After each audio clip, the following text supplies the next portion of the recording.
Okay, everyone. Before I start the next section, enthalpy, do any of you have any questions about anything that we talked about previous session or the previous sessions? Everything is clear? Any question about like homework assignments or the course in general? Okay, if no questions, I'm going to continue talking about chemical reactions, and now I specifically want to talk about enthalpy. So the amount of energy or heat that is produced or is taken, from the reactants, the heat in the chemical equation under condition of constant pressure is being called enthalpy. So does any of you remember from chapter 3 what is an exothermic reaction? What's that? Exactly. So if you have a reaction and then you have like heat being generated. So we talked about combustion reactions, right? So if you have like some wood and then you put some gas on it and then you burn them, or like burning of things in general, there are like combustion reactions, right? So you see heat being generated, and as we talked about, that is one of the signs of having a chemical reaction, right? So the reactions that they generate heat or they emit thermal energy are being called exothermic reactions, right? So the opposite is endothermic reactions. So these are reactions that consume heat, right? Do you remember that example of the ice pack that we said that, if you separate, those, because, you have like the ice packs and then they are like separated with a line, and then if you break that line, your ice pack, they absorb heat, and as a result they generate, you feel like coldness, right? Because they absorb heat. So those types of reactions are being called endothermic, and there are types of chemical reactions that they absorb thermal energy while they occur. So is these definitions clear? So what is exothermic reaction? What is endothermic reaction? So I'm going to ask you these in the exam. So I'm going to tell you, what is a definition of exothermic reaction, what is endothermic reaction, and then what is enthalpy. So remember these definitions well. And as I mentioned, as I was starting to talk about these concepts, the amount of thermal energy emitted or absorbed by chemical reactions under the condition of constant pressure is being called enthalpy. Is that clear?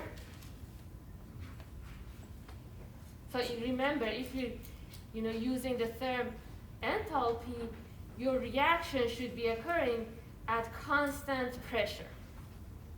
And most of the reactions that we encounter, they are like occurring at constant pressure.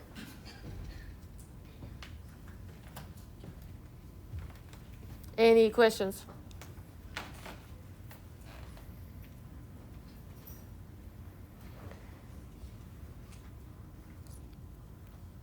Okay.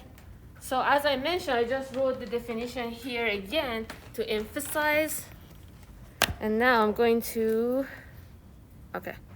highlight some words here. So, as I mentioned, we call the amount of thermal energy emitted or absorbed by a chemical reaction. This is really important, that your enthalpy, and I talk about enthalpy of reaction in a minute, it don't necessarily, it doesn't mean that if you have enthalpy, it's necessarily positive or it's necessarily negative. Depending on the thermal energy being emitted or absorbed, your enthalpy of reaction can be positive or negative. If you have an exothermic reaction, meaning that thermal energy is being emitted, like combustion, right? If you have you have those types of stoves that you can see the flames, right? You can feel the heat. If you go on a campsite and then you have some woods and then you generate some fire, to get warm, you can feel the heat. So the heat is being emitted, thermal energy is being emitted. In that case, the enthalpy of reaction is negative because the thermal energy is going out of the system. But for the endothermic reactions, that the thermal energy is being absorbed, is as if in your system there is something being added to your system, right? It's kind of like a bank account. Your book use the analogy of bank account. If the money is going to your account, is positive. If thermal energy is coming to your system, something is being added to your system, so it's positive.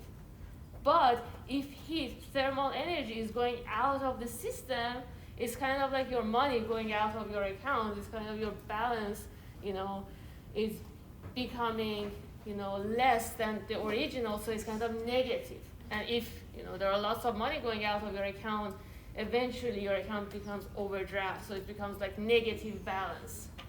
It's kind of like chemical reaction and thermal energy going out of the system, that this sign is negative. Is this clear what I'm talking about? Are these things making sense? So I'm going to give you, multiple choice questions as always in the exam, and I'm going to omit some of these words, and I ask you, which sentence, which option you should choose to complete this sentence. So remember, the amount of thermal energy emitted or absorbed by chemical reactions under conditions of constant pressure, as we talked about, are common for most of our everyday reactions, can be quantified with a function called enthalpy. And then we specifically define enthalpy of reaction and write it as delta H of reaction so that we can assign a sign to it and solve our problems.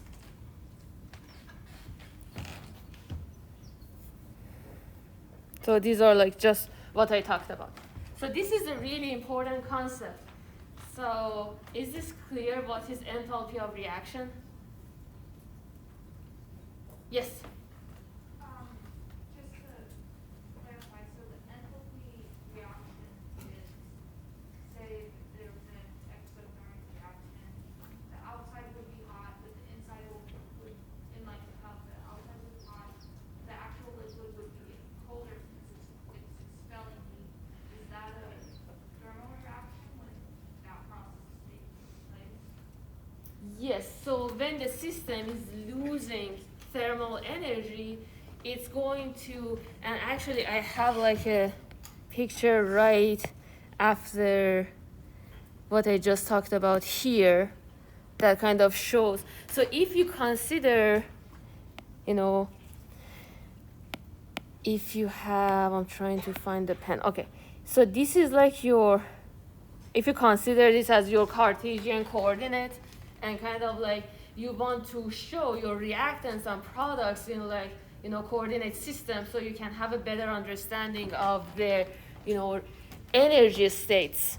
So here, if you consider, so this is specifically for like endothermic reactions, and all of these things are meaning the same thing.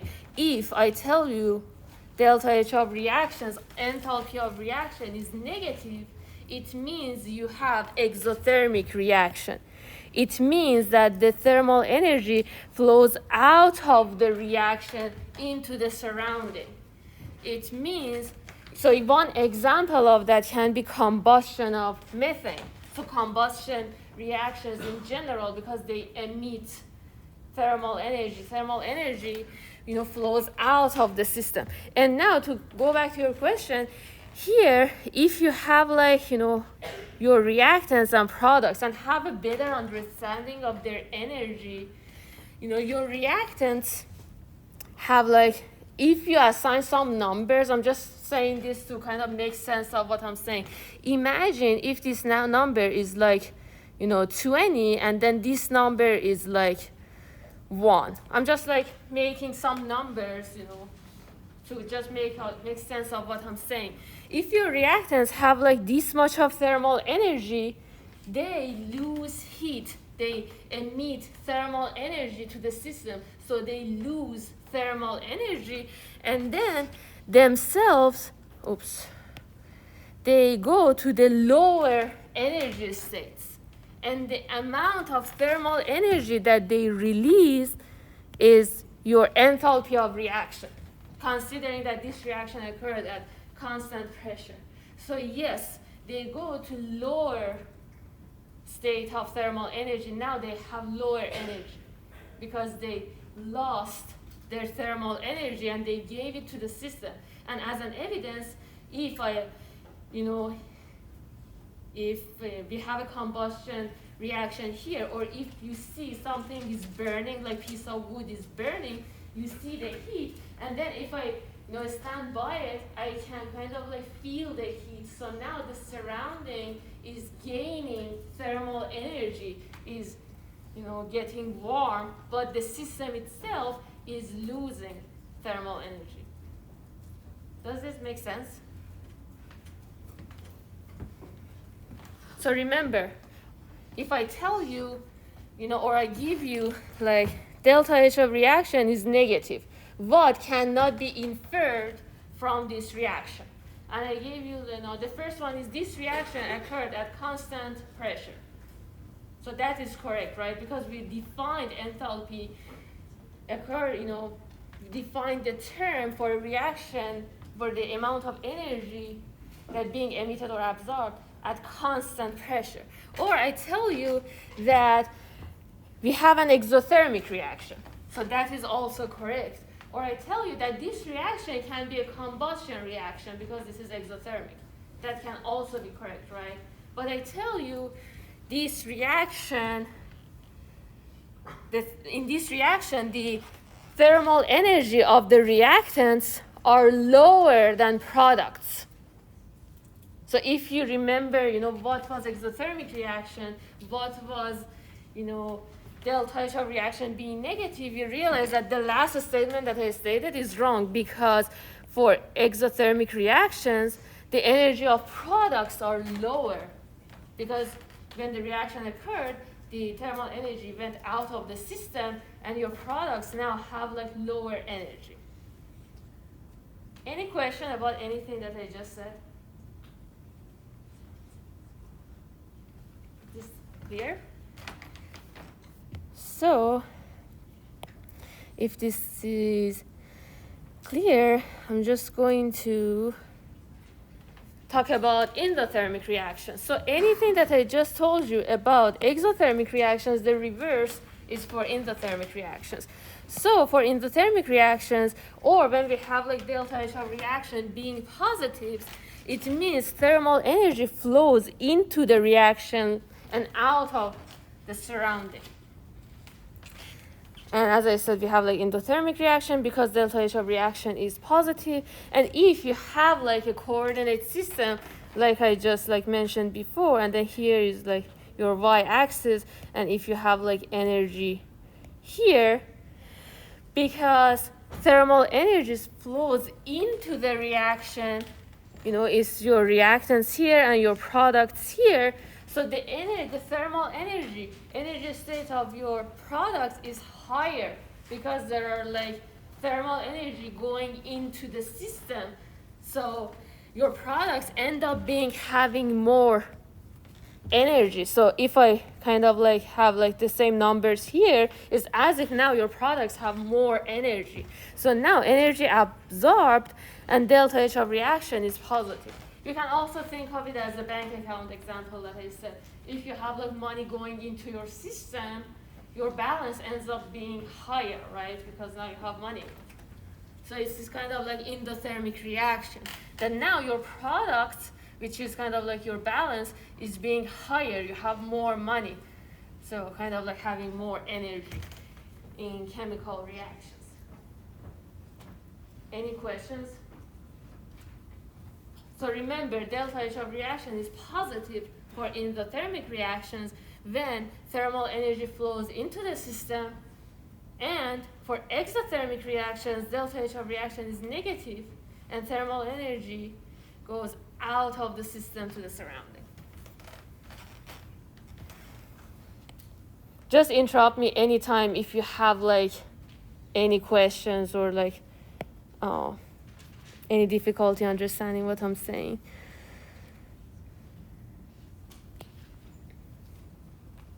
Okay, now as always, we talked about some definitions and then understanding some concepts, but eventually we also want to solve some problems, right? So like all the problems that we solved before, kind of like using molar masses and kind of using the balanced chemical equations to find, different products or reactants, finding like theoretical yield or like percent yield, limiting reactant, all the things that we talked about. The same thing applies to delta H of reaction, enthalpy of reaction. We can also solve problems with the stoichiometry of enthalpy of reaction. So remember, and I'm going to highlight this with green. So we said the amount of heat emitted or absorbed when a chemical reaction occurs, which is basically if this chemical reaction occurring in constant pressure, we call that enthalpy of reaction. That depends on the amount of reactants that actually react. So what does that mean? Imagine I tell you in which case more heat being generated. If we have like one piece of wood being burned, or if we have a wildfire, we have like a forest on fire, which one generates more heat? Exactly, right? It goes without saying that when we have like more things being burned or being combusted, we have like more energy, right? If you have like, imagine you turn on your stove and then, it's like on its lowest setting. So the amount of heat is different from the time that you have like all the way up, and then you're it's in the highest setting. Why? Because the amount of methane or propane, depending on what type of stove you have, is different.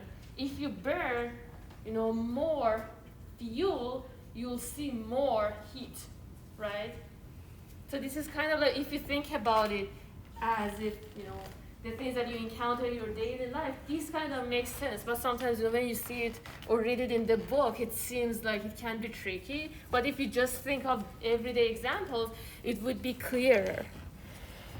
So if, we give you or you see delta H of reaction or enthalpy of reaction, when you see that amount, it refers to the balanced chemical equation that you have.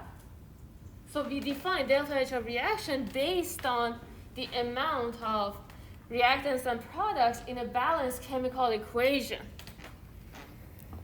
So, as I just mentioned, the magnitude of enthalpy of reactions is for the stoichiometric amount of reactants and products for the reaction as the written. And now, with one example, I'm going to tell you what I exactly mean. For example, imagine that you have like the enthalpy of, let me just first adjust this. Okay, that should be good. Okay, imagine that you have like this reaction being written, which is combustion of propane. Can anyone tell me how can you tell this reaction is a combustion reaction, not acid-base reaction, or like precipitation, or any other types of reaction that we study? Yes? Because it produces water and carbon dioxide. Yes, so that is one way that you can say that this is a combustion reaction, because in most of combustion reactions, specifically if you have carbon or hydrogen on the left side of the equation here, you will be having CO2 and hydrogen on the right side. That is one way. What else can you see from this equation that you know this is combustion? Exactly. You see oxygen here. So because you see oxygen on the left side and you see oxygen containing a species, in this case carbon dioxide and water, you know this is a combustion reaction. So remember, you know combustion reactions, you see oxygen on the left side and usually you see carbon dioxide and hydrogen, and that's not 100% of the time.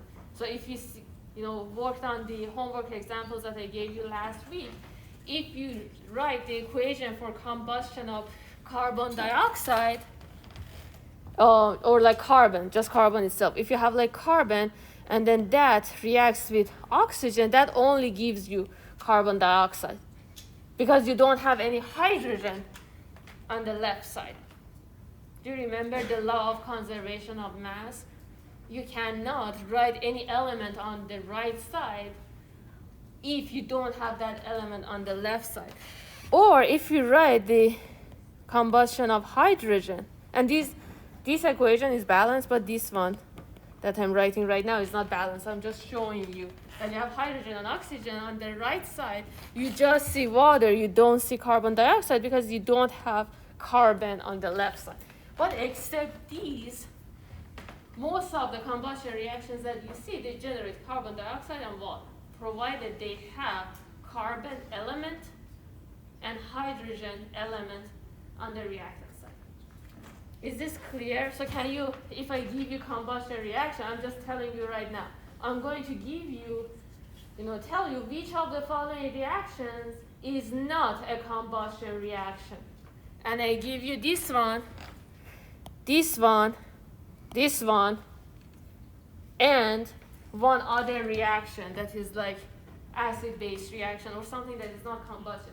So don't get confused if you don't see carbon dioxide and water 100% of the time. If you see oxygen on the left and hydrogen and oxygen containing a species on the right, you have combustion. So today I gave you like 2 of the exam questions, or like 3. 1 or 2 from enthalpy. 1, I just told you what I'm going to ask you. Are these clear? Any questions? So when you, question? I guess I understand what you're saying about that, but I was reading further, and I don't understand the KJ, the negative 2041 KJ. Yeah, kilojoule. So I'm going to talk about it. That is the unit of energy. So I'm going to talk about that. But so now you're going to answer like 3 questions in the exam. You just have those right now. Are those clear? So if you go back to the lecture, listen to it, or like go back through your notes and you have any questions, just email me or come to my office hours. I gladly explain everything. Are we good? Okay. So now I go back. So this was kind of like reviewing chapter 7 about combustion reactions. So now we go back to the enthalpy of the reaction and kind of what I was just talking about. So if we have combustion of propane, which is like a fuel used in liquefied petroleum gas.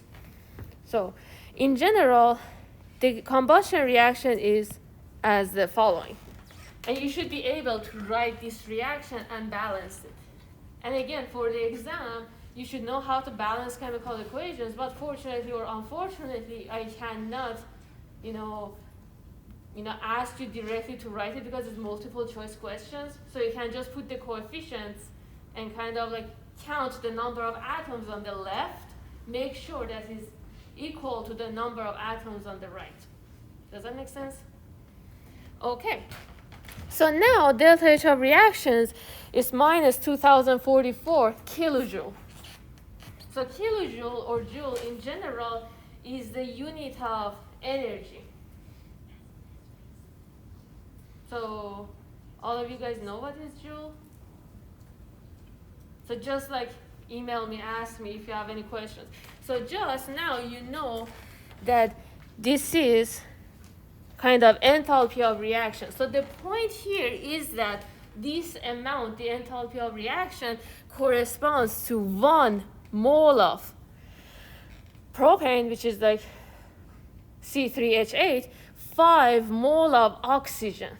So that is the point that I was trying to make, that this enthalpy of reaction corresponds to the amount of energy emitted in this case, because it's negative, or absorbed if you have positive, for a balanced chemical reaction. So if you know that, you can also write here that 1 mole of propane generates or I can say generates 2044 kilojoule thermal energy. And when I say generates, it means that it's going out of the system, it goes to the surroundings, so it's negative. And also because it's combustion, you remember delta H of reaction is negative. And also you can say that 5 mole of oxygen corresponds to minus 2044 kilojoule.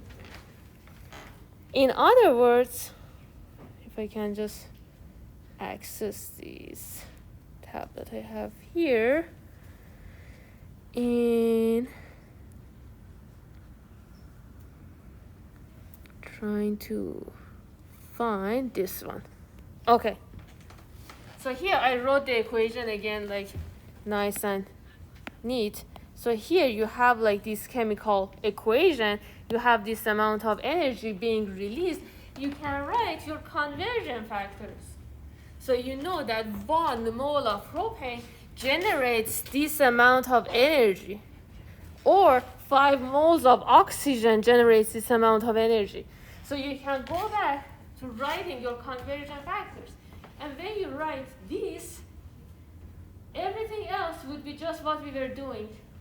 So you just have like 1 more conversion factor.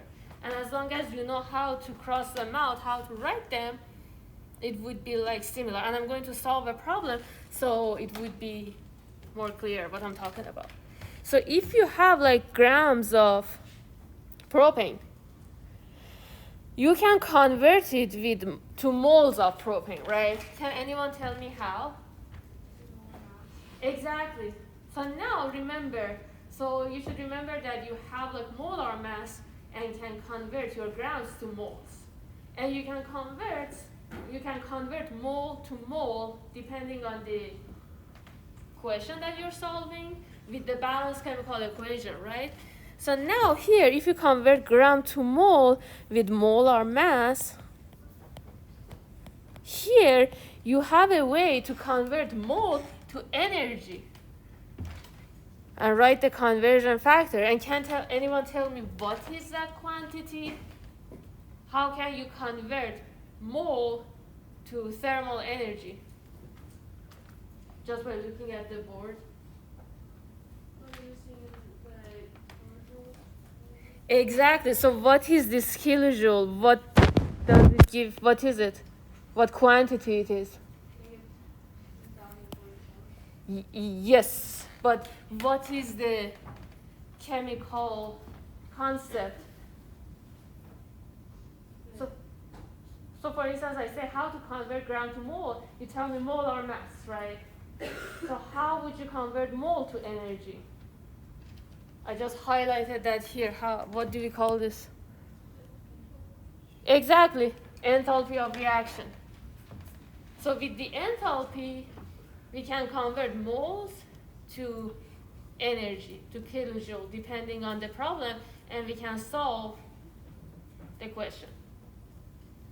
So I'm going to solve a problem so it would be clearer, but as of right now, is it kind of like making sense that with molar mass, we convert gram to mole, and we convert mole to energy with enthalpy of reaction? So remember, enthalpy of reaction corresponds to the balanced chemical equation. That is an important point because, as I said, it's important that how much of the fuel do we have, right? If you have like only 1 gram or like 1 kilogram or like 1,000 kilograms, you know what I mean? So it depends. So just having enthalpy of reaction, we can find, let's solve a problem. So first let me ask you this. And as I said, I'm going to, or maybe I didn't say, I'm going to help you all to get really good grade on exam 4. And what I'm going to do, I'm going to, as I'm assigning like more homework problems, extra credits, and I'm going to kind of like help you by posting study guides, and also, I'm going to give you questions that I'm going to ask you in the lecture, so it would be easier. So if I tell you, we have like one reaction occurred and gave us this amount of enthalpy of reaction. Is this reaction exothermic or endothermic? Why? Exactly. Is this clear? So I'm giving you the questions that I'm going to ask. I tell you, or I give you this and I say, which of the following cannot be inferred from this reaction? Number 1, this reaction occurred at constant pressure. Number 2, this reaction is endothermic. Number 3, there are like 20 kilojoule thermal energy going out of the system. And number 4, none of the above. So which one wasn't correct? Which one? So this reaction occurring at constant pressure, it is correct, right? Because we have like enthalpy and we define enthalpy at constant pressure, right? And then saying this reaction is endothermic is also correct, right? Because how we define it. But if I tell you 20 kilojoule energy is going out of the system, it's kind of like money going out of your account. So if too much money goes out of your account, your balance becomes negative, right? So the fact that you see this is positive, in this case, thermal energy is going into your system. Does that make sense? So as long as you know those definitions that I just gave you for delta H of reaction being positive or negative, you can answer. So I now gave you 3 of the questions that I'm going to ask you. So just go back through the lecture. If you have any questions, ask me. So now let's solve a question. So an LP gas tank and I'm solving example 8.7.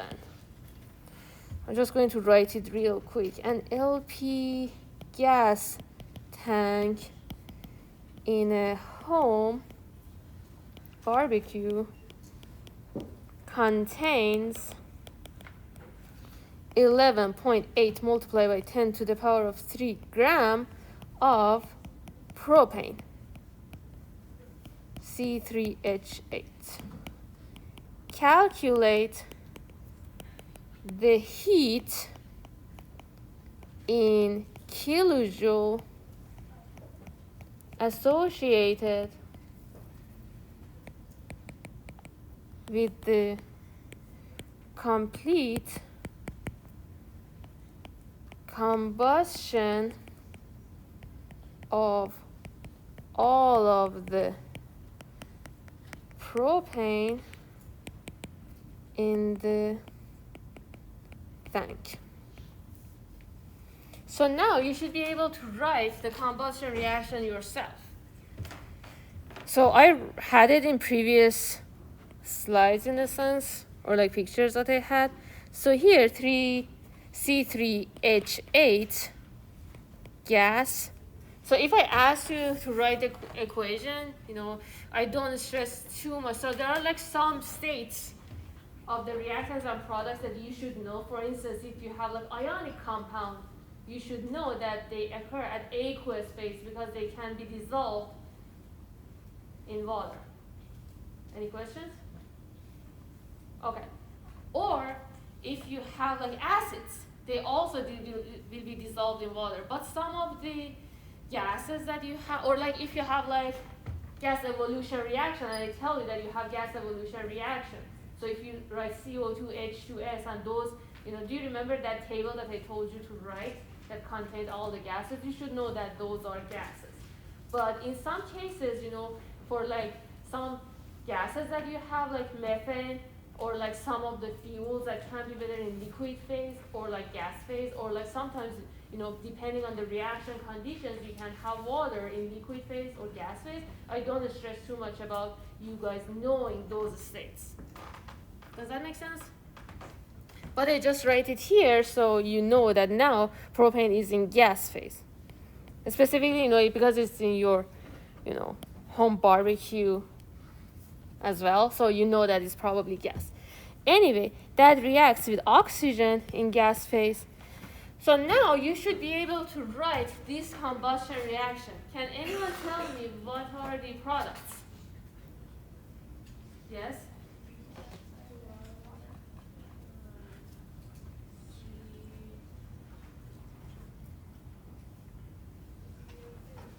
Okay, CO2 and? Exactly, thank you. So as all of you mentioned, CO2 and H2O. And remember, because we have like carbon and hydrogen, we can have carbon dioxide and water. So now I want to balance this chemical equation. Do you remember which element I should do the last? Exactly, because it's by itself, right? And it's much easier if I balance it the last. So now I start with carbon. I have 3 carbon on the left. How can I make it 3 on the right? Yes, I put a 3 here. And remember, now it's 3 on the right. Remember, you will never ever change the subscripts. Can anyone tell me why? Because then that would change the charge? No. Yes. So as your friends mentioned, if you change, if I change like CO2 to C3O2, that is a different chemical. That is not carbon dioxide anymore. So that's why you should know what are your products. So you'll be all set with that. You won't doubt it. And then you just change the coefficients, right? Okay. So remember, when you want to balance chemical equations, just change the coefficient. That's it. So now, as your friends mentioned, we balance oxygen the last. Now let's look at hydrogen. How many hydrogen I have on the left side? How can I make this one 8? Exactly. So now let's count oxygen. We have like 3 multiplied by 2 oxygen on CO2. We have 4 multiplied by 1 oxygen here. So it would be like 6 plus 4. So how many oxygens do I have on the right side? Exactly. So how can I make this one 10? So if I put 5, would be 5 multiplied by 2 would be 10 here as well. Is this clear? Yes. How do we know that like the oxygen is used in the equation? How do we know the oxygen what? It's not related to the balancing of the formula. It's just like reading the example above, it only talks about the gas. Uh-huh. We know that oxygen is involved in creating CO2 and H2O. So if I understand the question correctly, you say how do we know that this coefficient won't ruin the balancing of the other? Oxygen. Like, because we got C3H8. But how do we know that plus oxygen? How do we know we're supposed to put oxygen in the equation in order to make the equation? Okay, because the book said that this is a combustion reaction. And in combustion reactions, you always have your substances that are being burned or combusted. Your reactant always reacts with oxygen to have combustion reaction. So it's the definition in a sense.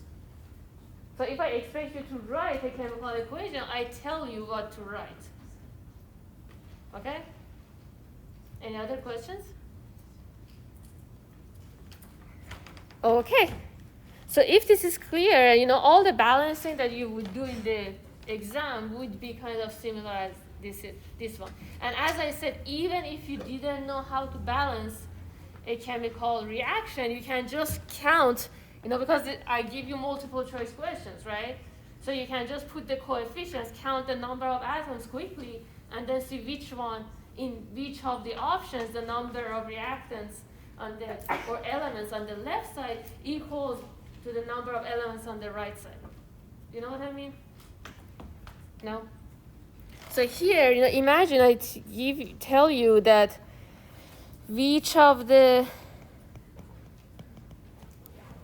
following coefficients correspond to the balanced chemical equation corresponding to the combustion of methane, or like propane in this case, because I'm talking about propane. And then I give you in parentheses C3H8, right? And then I write you, you should be able to write it yourself too, but just for the sake of this question that I'm giving you. And then I write like A, B, C, D here. And then the first one, A, is like A equals 1, B equals 5, C equals 3, D equals 4. So basically these ones corresponding to these ones, right? And obviously this is the answer because we just solved the problem together. But B would be like A equals 2, B equals 5, C equals 3, D equals 4. Or like C is A equals 1, B equals 10, C equals 3, D equals 4. And then one other option that is wrong, right? What I'm saying is that even if you don't know how to balance chemical equations, you can just put coefficients here, like, you put like, just write it here so it would be more neat. You write like 2. Imagine B is the answer. So it would be like 5O2 gives 3CO2 plus 4H2O. And then you just count, as an example, let's count like number of carbons. You have like 2 multiplied by 3 equals 6 carbon on the left, and you have 3 multiplied by 1 equals 3 carbon on the right. So this is not balanced, right? So you know that B is not your answer. And you do the same for the other options, and you can find the balanced chemical equation even if you don't know how to do it. If you know what it means, you can still get the credit for this. Is this clear what I'm talking about? Okay. So now, let me just go through the problem real quick.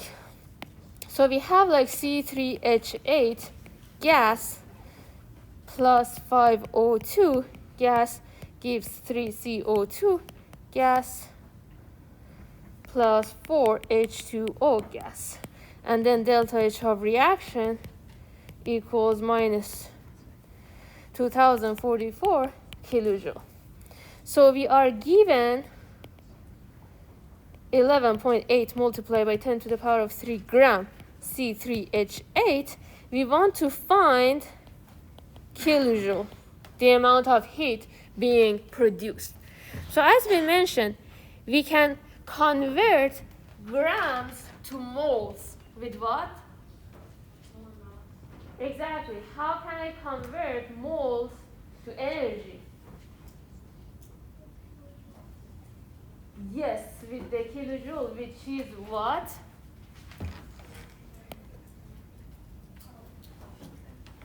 Enthalpy of reaction. Remember.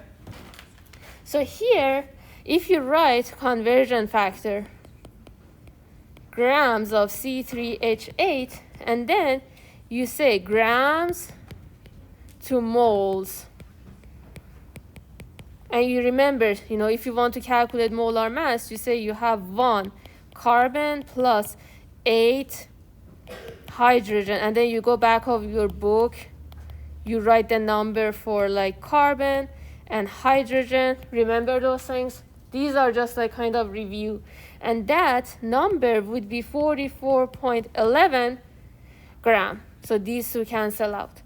And then you do 1 mole of C3H8, convert that to kilojoule with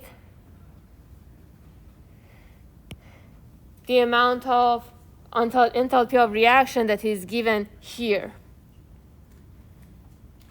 right? And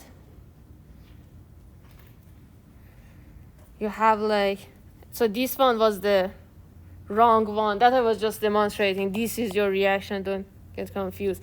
You have 1 mole here. If you had 2 moles here, you would write 2. So it's based on the balanced chemical equation.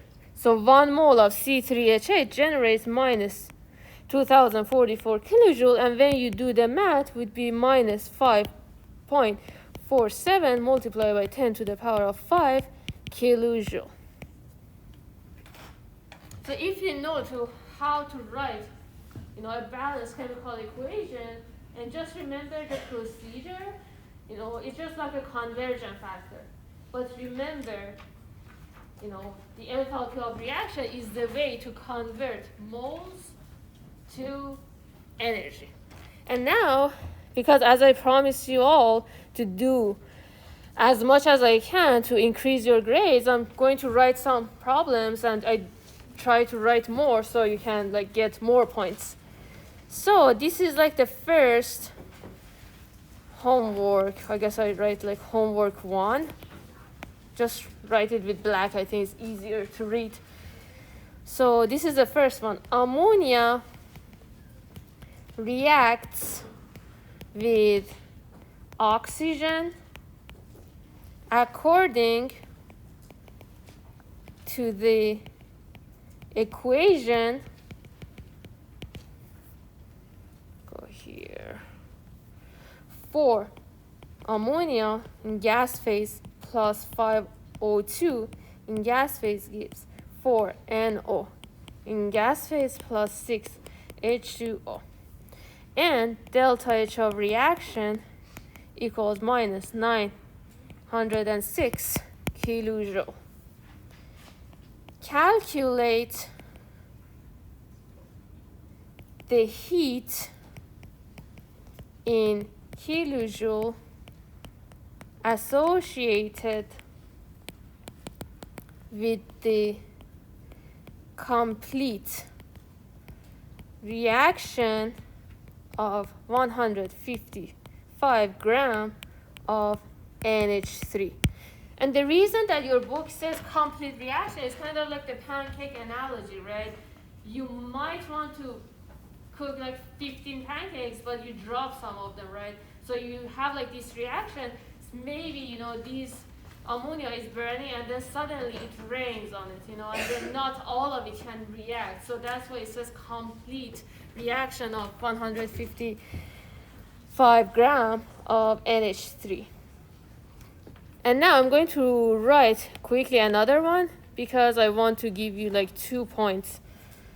So what mass of butane in grams is necessary to produce 1.5 multiplied by 10 to the power of 3 kilojoule of heat? What mass of CO2 is produced? And delta H of reaction corresponding to the reaction is minus 2,658 kilojoule. And that corresponds to 1 mole of C4H10 in gas phase. So this delta H of reaction corresponds to 1 mole of butane. So I didn't write you the combustion reaction, but remember, you should react butane with O2, and it should generate, and I'm going to write you butane though. So actually I wrote it here. So you should have like C4H10 plus oxygen giving CO2 plus H2O. You should balance the chemical reaction, and remember this energy corresponds to 1 mole of C4H10. So this was the second homework problem. Homework 2. So if you have any difficulty solving homework problems, just come talk with me. I gladly discuss things with you and just explain everything. So just reach out to me if you have any questions or concerns.